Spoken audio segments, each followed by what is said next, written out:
హరే కృష్ణ. అందరికీ ధన్యవాదాలు. మనందరికీ ఎంతో సందేహం అన్నటువంటిది ఉండిండొచ్చు. 16 మాలలు జపం అన్నటువంటిది చేసుకోమని చెప్తున్నారు ప్రతి ఒక్కరు భక్తిలో. హరే కృష్ణ మహామంత్రం అన్నటువంటిది. కానీ ఎందుకు 16 మాలలే చేసుకోవాలి? 16 మాలలు చేసుకుంటే ఉండే ప్రయోజనం ఏంటి? ఎందుకు చేయాలి అన్నటువంటిది ఇవాళ మనం తెలుసుకుందాం. నిజానికైతే చాలా వీడియోస్ ఉన్నాయి ఆన్‌లైన్‌లో. వేరే వేరే రకరకాల కారణాలు చెప్తారు. ఈ శరీరంలో 16 లేయర్స్ ఉంటాయి. అందుకు 16 మాలలు చేసుకోవాలి. ఒక్కొక్క లేయర్‌కు ఒక్కొక్కటి ఇదంతా కూడా కాదు. ఇయన్నీ ఊరికే కాంకాక్టెడ్. మెయిన్ థింగ్ ఏంటంటే శ్రీల ప్రభుపాద గారు చెప్పారు 16 మాలలు చేసుకోవాలి. మనం చేసుకుంటున్నాం. మరి శ్రీల ప్రభుపాద గారు చెప్పినంత మాత్రాన కృష్ణుడు యాక్సెప్ట్ చేస్తాడా అనంటే 10వ స్కందం 2వ అధ్యాయం 31వ శ్లోకంలో కృష్ణుడు ఇలా చెప్తున్నాడనమాట. స్వయం సముత్ర్యా సుదుష్ట్రదుమ్యం భావర్నవం భీమమదర్భ సౌహృద భావత్ పదంబోరుహనవమాత్రతే నిదాయ యథా సదనుగ్రహ భవాన్. సో ఇక్కడ ఏమంటున్నాడంటే కృష్ణుడు సూర్యుని వంటి వాడు.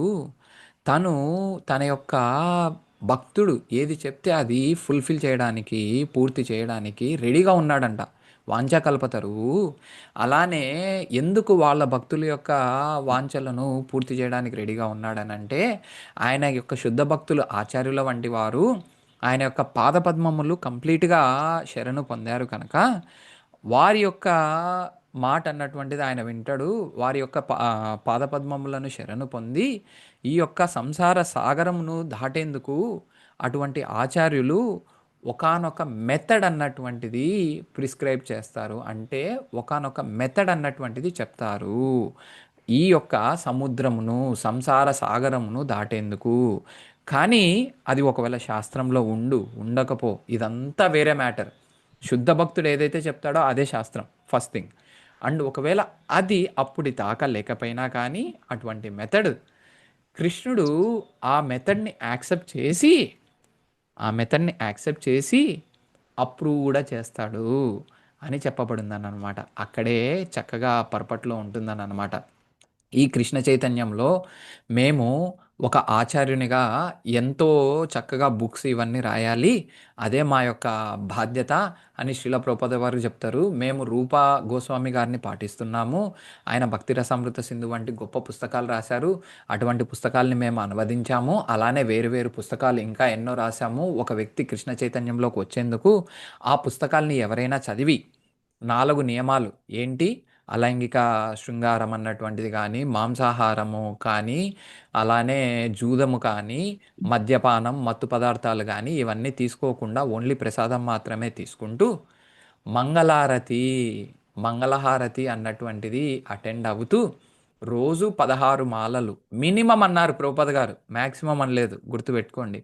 మినిమం 16 మాలలు చేయడం చేత ఈ ముల్లోకాలలో ఎక్కడ ఉన్నటువంటి వ్యక్తి అయినా కానీ శ్రీకృష్ణుని యొక్క ధామానికి చేరుకుంటాడు అని ఇక్కడ క్లియర్గా రాసుంది. ఇది ప్రభుపద గారు రాసినటువంటి భాష్యమే. సో దాన్ని బోనఫైడ్ మెథడ్ అంటారు. ప్రభుపద గారు ఏ మెథడ్ అయితే ఇస్తారు. ఇప్పుడు సిద్ధాంత గారేమో 64 రౌండ్లు చేయమని చెప్పేవారు. మీకు తెలుసో తెలీదో. హరిదాస్ ఠాకూర్ గారు 192 రౌండ్లు చేసేవారు. మరి అక్కడ 192 యాక్సెప్ట్ చేసినారు. ఆ తర్వాత 64 యాక్సెప్ట్ చేసినారు కృష్ణుడు.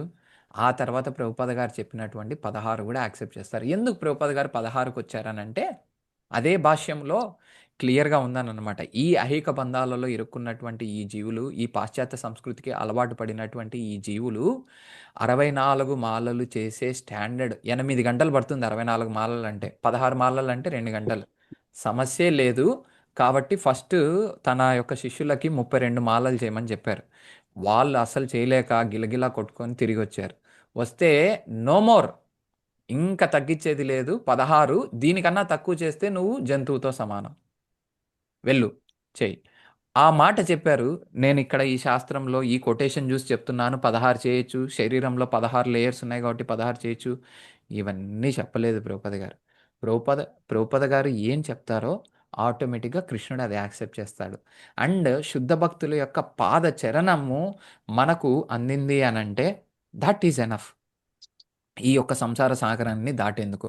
సో, అందుకే 16 మాలలు చేయటం అన్నటువంటిది మెయిన్ రీజన్ అననమాట. అందుకే ఇప్పుడు మనం పాటించేటటువంటి ఎంటైర్ ప్రోగ్రామ్ అన్నటువంటిది మీరు ప్రపంచంలో ఎక్కడైనా ఉండండి. కానీ ప్రభుపద గారు మనకు ఇచ్చినటువంటి మెథడ్ ఇది. మంగళారతి అటెండ్ అవ్వడం కానీ, ఆ తర్వాత చాంటింగ్ చేయటం అన్నటువంటిది కానీ, లేదా శ్రీ విగ్రహారాధన చేయటం అన్నటువంటిది కానీ ఆ సమయంలో, ఆ తర్వాత భగవద్గీత శ్రవణాలు చేయటం అన్నటువంటిది గానీ, భక్తుల యొక్క సాంగత్యం కానీ, సండే ప్రోగ్రామ్ కానీ, ఇదంతా ఒక మెథడ్ ఒక ఆచార్య సెటప్ చేసింది. దీక్షా విధానం కానీ, ఇలానే చేయాలి దీక్ష అని కూడా ఎక్కడ రూల్ లేదు. ఆచార్యులు సెటప్ చేశారు. ఇప్పుడు నారద పంచరాత్ర అంటాము. నారద పంచరాత్ర విధి ప్రకారం చేస్తాం మనం దీక్షలు. సో, నారద పంచరాత్ర నారదముని రాసినటువంటిది. మరది ఇప్పుడు నేను యాక్సెప్ట్ చేయను అనేదానికి లేదు. నారదముని గూడా శుద్ధ భక్తుడు కాబట్టి కృష్ణుడు ఆ మెథడ్‌ని యాక్సెప్ట్ చేశాడు. ఆగమ శాస్త్రాలు రామానుజాచార్యులు రాసినటువంటిది శ్రీ సంప్రదాయంలో. దాని ప్రకారం వాళ్ళు విగ్రహారాధన ఇవన్నీ చేస్తారననమాట. సో, కాబట్టి శుద్ధ భక్తుడు ఏదైతే చెప్పాడో అదే బోనఫైడ్ మెథడ్. అది మళ్ళీ శాస్త్రంలో ఉందా లేదా అన్నటువంటిది మనకు సంబంధం లేదు. మనకేంటి సంబంధం? ఆ వ్యక్తి శుద్ధ భక్తుడా? ఆ వ్యక్తి ఆచార్యుడా? ఆ వ్యక్తిని ఆచరించగలమా? అన్నటువంటిదే మన యొక్క కర్తవ్యం. సో, 16 మాలలు మీ యొక్క జీవితంలో చేయండి. మీ యొక్క జీవితాన్ని సక్సెస్‌ఫుల్ చేసుకోండి. And at the same time కృష్ణునికి దగ్గరవ్వాలి అనంటే ప్రభుపాద గారు చెప్పినట్టు చేయడం కన్నా శ్రేష్టమైనటువంటి మెథడ్ ఇంకొకటి లేదు.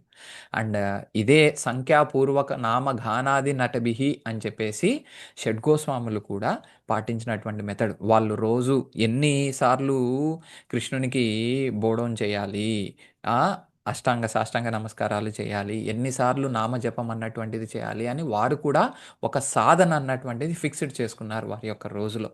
అలా మనము సెట్ గోస్వామి యొక్క అనుచరులుగా, హరిదాస్ ఠాకూర్ గారి యొక్క అనుచరులుగా, శ్రీల ప్రభుపాద వారి అనుచరులుగా మనము ఆయన చెప్పినటువంటి మినిమమ్ 16 మాలలు అన్నటువంటిది చేసుకొని భక్తిలో మంచి పురోగతి అన్నటువంటిది పొందుదాం. పురోగతి పొందకపోతే ఏమవుతుంది అన్నటువంటిది ఇంకొకసారి చూసుకుందాం. క్లాస్‌లో ఇంతకుముందు కూడా చాలా సార్లు చెప్పాననమాట. కానీ మనము సీరియస్‌గా ఉన్నాము అనటానికి ఒకే ఒక్క సిగ్నేచర్ ఏంటంటే 16 మాలలు మనం చేస్తున్నామా లేదా? నేను ఈ జన్మ, మృత్యు, జరా వ్యాధుల చక్రాల నుండి బయటపడాలి అనుకుంటున్నాను అని సీరియస్‌గా ఉన్నాను అంటే 16 చేస్తున్నానా లేదా అన్నటువంటిదే మన కన్విక్షన్. ఎంతోమందికి 16 చేయడం కుదురుతుంది. నాకు కుదరలేదంటే దానికి మీనింగ్ నేను ఏదో టైం అడ్జస్ట్ చేసుకోవాలి అని కానీ 16 చేయడం అసాధ్యం అని కాదు. సరేనా? హరే కృష్ణ.